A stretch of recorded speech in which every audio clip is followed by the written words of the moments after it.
Witam Państwa w studiu Superwizjera. Są z nami autorki reportażu Kamila Wielogórska i Ewa Galica. Dzień dobry. Dzień dobry. Dzień dobry. Jest pan Wojciech Koszczyński, detektyw. Dzień dobry.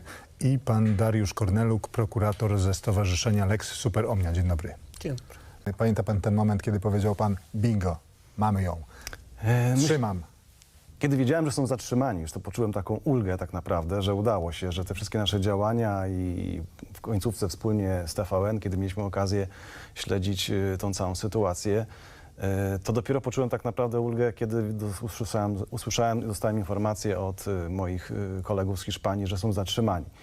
Natomiast wiem, ile kosztowało nas to czasu, pieniędzy, zaangażowania, środków, które klienci włożyli, bo śledztwo kosztowało ponad $500 000 złotych, więc no, ta satysfakcja na pewno była, aczkolwiek muszę przyznać się szczerze, że szybko ona została tak jakby pomniejszona o to, co poczuli pokrzywdzeni, wiedząc, że została ta para zatrzymana. Mianowicie oni nie czuli tej radości, tak? Bo oni oczekują, że odzyskają swoje majątki życia, pieniądze, które utracili, bo tu się mówi o naiwności, o tym, że chciwość, że chęć zysku, ale myślę, że tak naprawdę te osoby włożyły swoje własne pieniądze, oszczędności życia w tą inwestycję i zostały oszukane przez wyrafinowanych przestępców po prostu.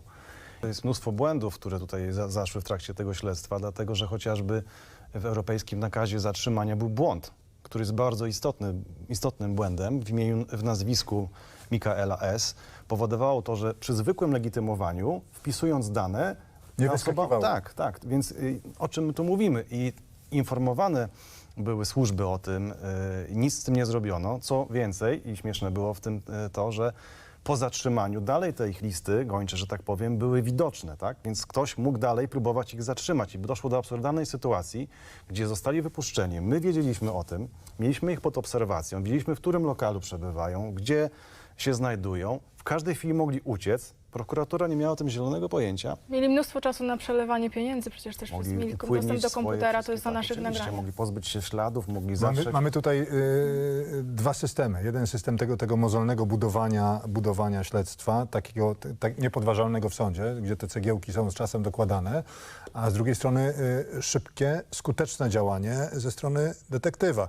Jeszcze chciałem zapytać pana Wojciecha, na co mogliby liczyć pokrzywdzeni, gdyby nie było prywatnego śledztwa, gdyby to organy ścigania swoimi procedurami się tym zajmowały? Przede wszystkim dalej byłaby jedna wielka niewiadoma, kto właściwie jest beneficjentem tego przestępstwa, tej piramidy. Bo teraz możemy sobie odpowiedzieć, że najprawdopodobniej, tak jak potwierdza to materiał, nie jest to Michael i Joanna S., tylko są inne osoby trzecie, które są beneficjentami tego największego przekrętu ostatnich czasów. A kto jest mózgiem? Trudno powiedzieć. Mi się wydaje, że jeszcze tych informacji nie otrzymaliśmy od prokuratury i należy o to zapytać prokuraturę właśnie, bo tej najważniejszej odpowiedzi nie uzyskaliśmy od nich. Nie będzie to merytoryczna odpowiedź, ale właśnie pan detektyw, który nie jest związany z żadnymi procedurami ściśle przestrzeganymi, zajmuje To jest nasza siła. Tak pan twierdzi. Zajmuje to państwu 3 lata, żeby ustalić tylko, gdzie są osoby podejrzane, a prokurator ma ustalić wszystkie osoby pokrzywdzone, przesłuchać je, zabezpieczyć materiał dowodowy, wykonać masę czynności na terenie i Polski, i Szwecji, i Hiszpanii, czy też Portugalii, to też zajmuje czasu. Proszę też o wyrozumiałość. Proszę to powiedzieć wszystkim pokrzywdzonym, którzy stracili pieniądze. Ależ ja To nie jest żadna odpowiedź i ja porównuję sposób działania prokuratury do funkcjonowania i pracy kierownika Wojskowej Komendy Uzupełnień, który ma za zadanie wezwać 2000 ludzi, zaktualizować ich dane i potem wysłać ich do domu. Do tego bym to porównał, bo do mnie jak dzwonią pokrzywdzeni, to pytają się, co stało się z pieniędzmi naszymi. Jak mamy dalej żyć, jak mamy sobie poradzić z tym, że wzięliśmy kredyt na to, tak, i spłacać będziemy go przez następne 15 lat, a nikt nam nie mówi, co się stało z naszymi pieniędzmi. I my doprowadziliśmy do zatrzymania i co uważam jest bardzo ważne w tym względzie, że my wiemy, że to nie tylko te 2 osoby stoją za tym. Ayamonte, portowe miasto na południu Hiszpanii, tuż przy granicy z Portugalią. Miejscowość od Portugalii dzieli kilkanaście minut jazdy samochodem, a łączy most, na którym nie ma żadnej granicznej kontroli. To właśnie w tym niewielkim miasteczku przez 3,5 roku ukrywała się Joanna S. i jej syn Michael, wspólnik w interesach. Namierzyli ich detektywi z Trójmiasta. Długa obserwacja kilkutygodniowa prowadzona przez policję hiszpańską pozwoliła im zatrzymać Mikaela w trakcie takiej codziennej czynności wyrzucania śmieci, po czym zaniepokojona Joanna chciała sprawdzić, co się stało z synem, wyszła na zewnątrz i również została zatrzymana. Joanna i Mikael wynajmowali mieszkania na zamkniętych osiedlach, głównie zamieszkałych przez turystów. W tym miejscu spędzili ponad 2 lata. W szczycie sezonu łatwo im było wtopić się w tłum, ale już poza nim miejsce to jest całkowicie wyludnione. Byli widziani, ale to nikt nie zadaje pytań. Joanna w trakcie zatrzymania ubrana była w czarną suknię balową, w której chodzi na co dzień i tak widywana była tutaj w rejonie, w którym my prowadziliśmy obserwację i rozpoznanie.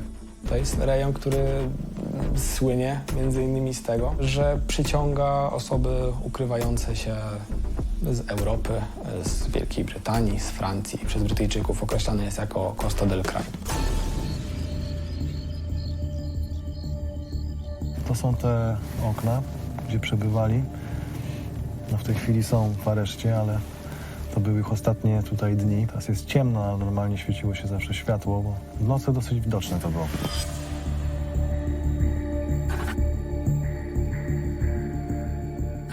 Tu stawiali auto w tym miejscu, dzięki czemu wiedzieliśmy, że akurat są w budynku.